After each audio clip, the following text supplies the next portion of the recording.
சீமான் இளைஞர்களிடையே கோபத்தை ஏற்படுத்தி போர் குணத்துடன் அரசியல் செய்து வருவதாக இலங்கையைச் சேர்ந்த தமிழர் ஐக்கிய சுதந்திர முன்னணி இயக்கத்தின் துணைத் தலைவர் ஜெயசரவணன் குற்றம் சாட்டியுள்ளார்.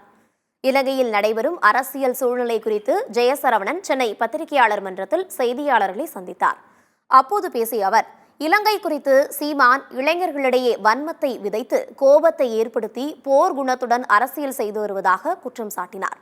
தற்போது இந்திய அரசு இலங்கையில் தமிழர்கள் இருக்கும் பகுதியில் 50,000 வீடுகள் கட்டி கொடுத்திருக்கிறார்கள் என்றும், ஆனால் இலங்கையில் நடக்கும் பிரச்சனையை முழுமையாக இந்திய அரசு கவனிக்கவில்லை எனவும் தெரிவித்தார்.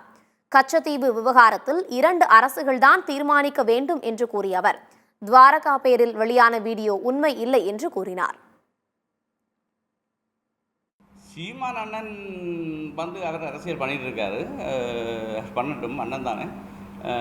ஆனால் அந்த இளைஞர்கள்ன்ற மனசிலே ஒரு ஒரு ஒரு வன்மத்தை உண்டு பண்ண வேண்டாம்னு சொல்லி, ஏன்னா பாதிக்கப்பட்டது நாங்கள், அதே பாதிப்பு மற்ற அடுத்த ஜென்ரேஷனுக்கு வேண்டாம்னு யோசிக்கிறோம். ஏன்னா இழந்தது நாங்கள் தானே, நாங்கள் இழந்துருக்கோம். இனி இழக்கிறதுக்கு எதுவும் இல்லை. அவ்வளவு உயிர்கள், அவ்வளவு எங்கள்ட முன்னேற்றம் 30 வருடம் பின்தள்ளப்பட்டிருக்கு வடகிழக்கு. சரிங்களா?